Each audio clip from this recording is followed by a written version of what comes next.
korupsi sudah sering terjadi di Indonesia. Kasus dugaan korupsi, Tentunya kita harus mencegah tindakan tersebut. Salah satunya dengan cara membaca buku ini.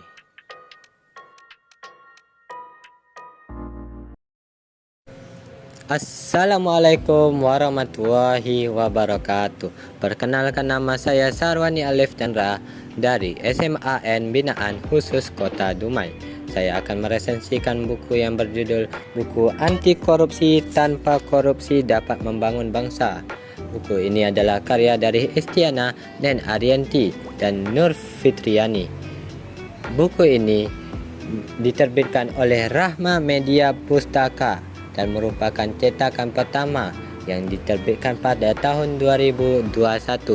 Buku ini memiliki jumlah halaman sebanyak 6 ditambah 74 halaman dengan nomor ISBN sebagai berikut. Buku ini menjelaskan terdapat 3 jenis bangsa dalam pembangunan negara. Dalam pembangunan negara terdapat permasalahan yang ditimbulkan dari kurangnya rasa moral dan sifat keserakahan manusia, yaitu korupsi.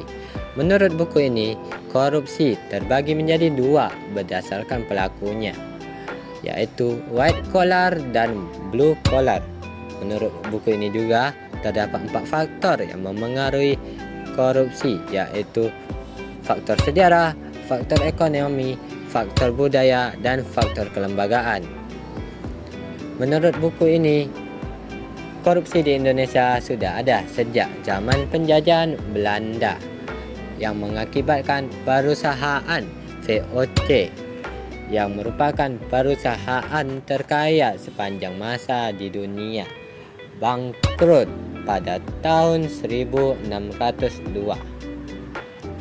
Hal yang menarik mengenai buku ini adalah buku ini mengatakan bahwa korupsi di Indonesia sudah masuk dalam extraordinary crime dan juga berkembang melalui 3 tahap, yaitu tahap elitis, tahap endemik, dan tahap sistemik. Kelebihan dari buku ini adalah buku ini menggunakan bahasa yang sederhana, yaitu sedikit penggunaan kata teknis seperti konsumerisme dan hedonisme. Juga buku ini menggunakan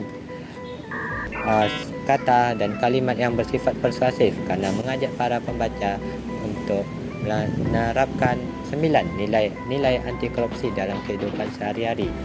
Buku ini juga mudah dipahami karena buku ini menyampaikan pesannya menggunakan perumpamaan seperti rumah adalah negara dan bangsa adalah pemiliknya, dan juga memberikan contoh korupsi dalam kehidupan sehari-hari seperti menyontek, berbohong, dan korupsi waktu yang membuat para pembaca terhubung dengan buku ini.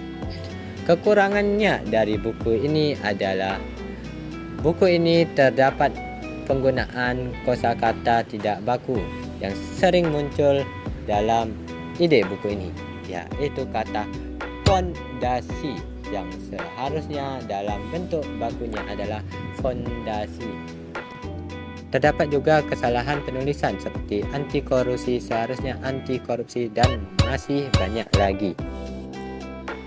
Setelah saya membaca buku ini, saya mengetahui bahwa korupsi di Indonesia berhubungan dengan kebijakan tanam paksa oleh penjajah Belanda.